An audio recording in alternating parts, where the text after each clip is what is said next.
Hi, welcome to In Media Crisis. I'm Mackenzie. This episode, I'll talk about a hate K-drama, Long Time No Sex.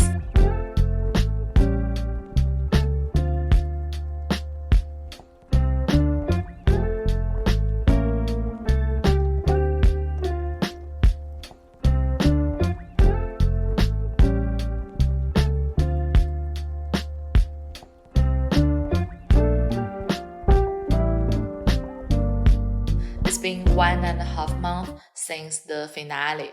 It's written and directed by Chung Gu-eun and Im Dae-hyun. The leading characters are Yi-sung and An Jae-hong. I was also impressed by Yi-sung's character in 이번 because this is my first life.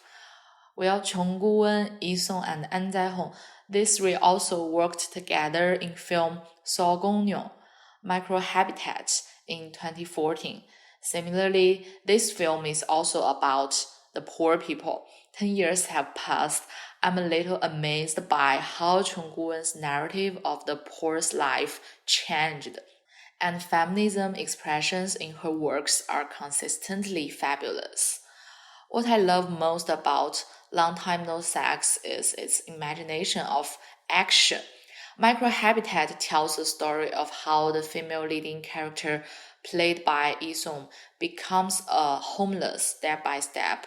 It is still to show the predicament of being poor. But in Long Time No Sex, the poor couple decides not to bear the poor life anymore, so they come up with an idea to earn big money, which is to collect evidence of rich people's extramarital affairs and use it to blackmail them. Actually, what Woo Jin and Samurai do is incredibly creepy, right? They stalk the two people in an affair, find out their social connections, record or shoot them having sex. It appears that they should be punished, but they don't. The show justifies their actions. I think it is kind of a metaphor to tell a hidden fact. The law and order that give people like Woo Jin and Samuel punishment needs to strike a balance between justice of victims and unjust system where most criminals are very poor because they are exploited and deprived of safe and dignity. That many characters and plots in the TV series show what exploits the poor, making the poor poorer. I use Matthew Desmond's analysis structure in his book Poverty by America to analyze the poverty problem in South Korea. The most obvious one in the show is housing and the financial market forces the poor to pay more. In the first episode, Woo Jin is selling their apartment in an estate agency.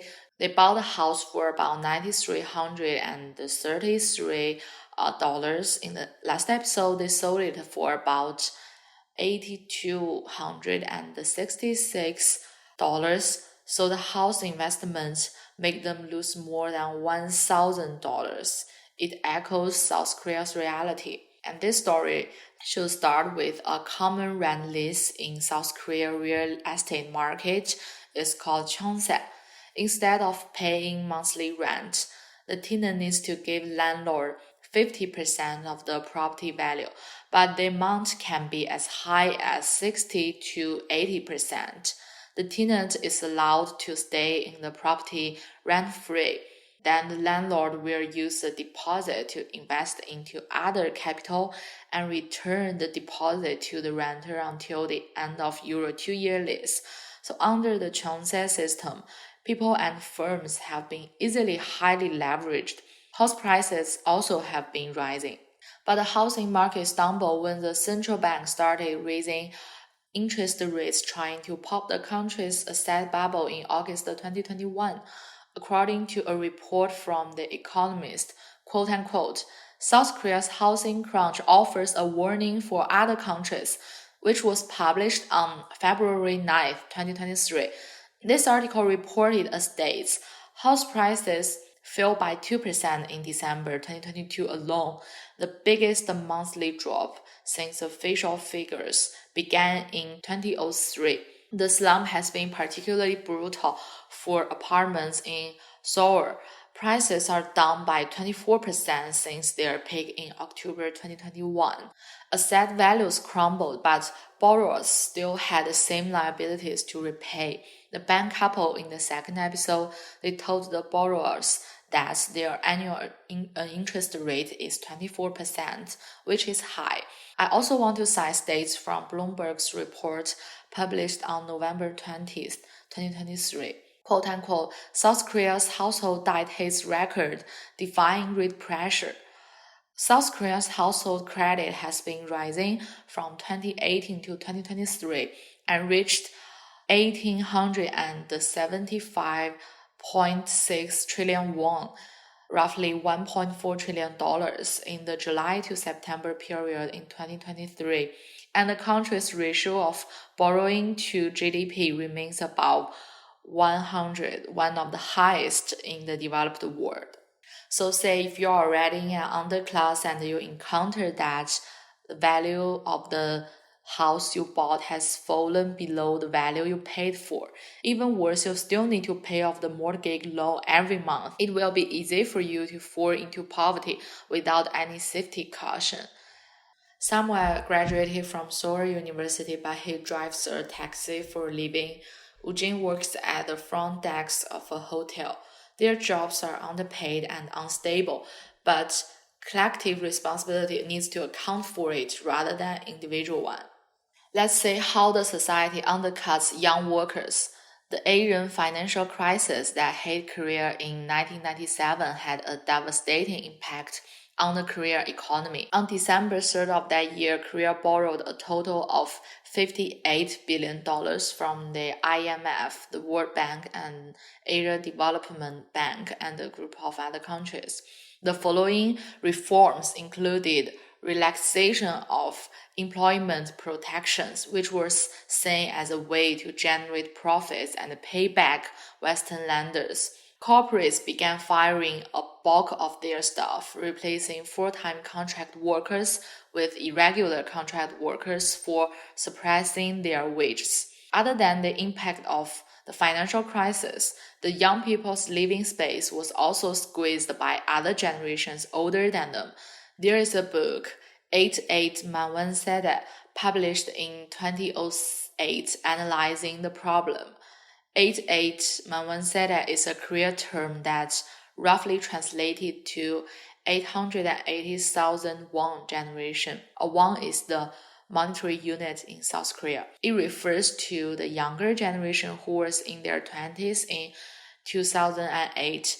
They didn't taste the sweets brought by the rapid development before the financial crisis. When they graduated from school and began working, South Korea has been under the shadow of the financial crisis. And irregular contract workers among them, in average, make 880,000 won a month after tax. 880,000 won in 2008 would be approximately $80. It is incredible low, right? The number of irregular contract workers is also incredible.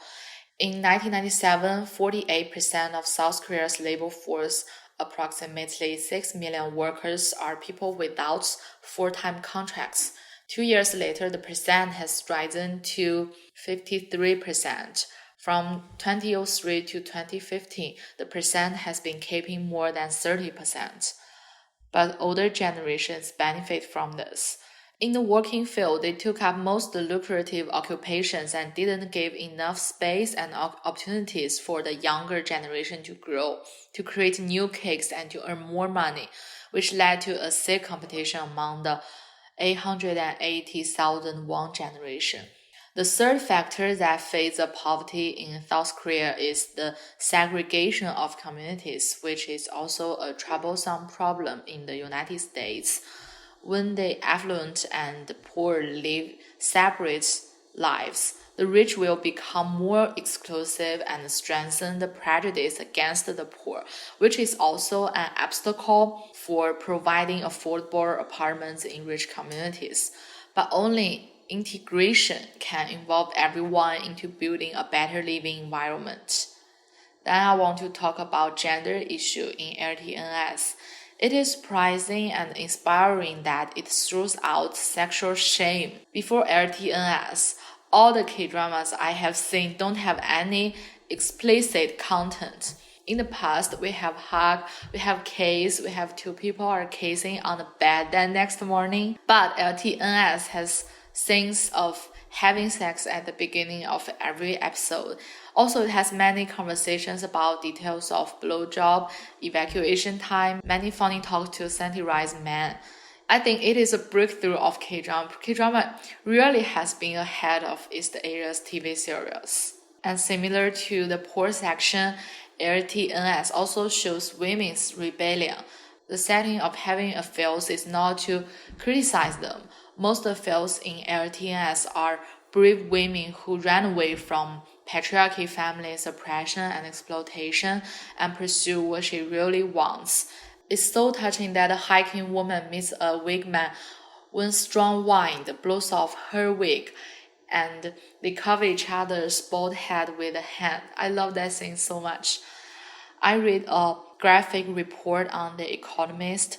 The graphic shows that from around 2010, the suicide number has been trending downwards for a very long time. But from 2018, the rate began to rise. Not a rise among men, but among women. It's so sad. You can also feel a sense of suffocation rather than the pure feeling good as watching LTNS. And I think low social mobility and the exploitation of women are feeding up each other. They are not separate issues. When the economy goes downwards, women's interests usually tend to be sacrificed first, and if women are trapped in conservative tide, the low social mobility will also be strengthened. Okay, the last part, I want to talk about the details in LTNS that impressed me most. The first one is at the beginning, Woojin blamed the samurai for buying coffee. I feel quietly related to it. A cup of coffee, usually around $5, which is not a lot of money, but in a long term, it costs a lot. Every time you want to buy it, you will persuade yourself that you need caffeine to be energetic, which is great to your life and make more money. But when you see the credit card statement every month, you will find it costs a lot. Therefore, you strain yourself in a struggling situation. I understand this kind of poor life, this kind of like you're not satisfied with yourself too much. And the rain in the end. Their house was drained by rain. That scene has a very desperate and cold vibe. The short story Muson Golia, Gloria in Water from Noye Yoderman Aldoni, How is Your Summer by Kim Madden, also has this kind of dripping wet vibe. The leading character in Gloria in Water and his mom are trapped in heavy flood. And I think Woojin and Samurai are trapped in countless rainy nights where they feel how tumble down the marriage is. It's a super literary expression. Then I'll end with a quote from Matthew Desmond. When we refuse to recognize what works, we risk swallowing the lie that nothing does. We risk imagining the future only as more of the same. We risk giving in to despair. Perhaps the most exculpating of all emotions and submitting to cynicism. Perhaps the most conservative of all belief systems. This can suffocate meaningful action, and it certainly doesn't inspire others to join the cause. Even in the darkest moments, we should allow ourselves to imagine, to marvel over a new social contract, because doing so expresses both our discontent with and the impermanence of the current one.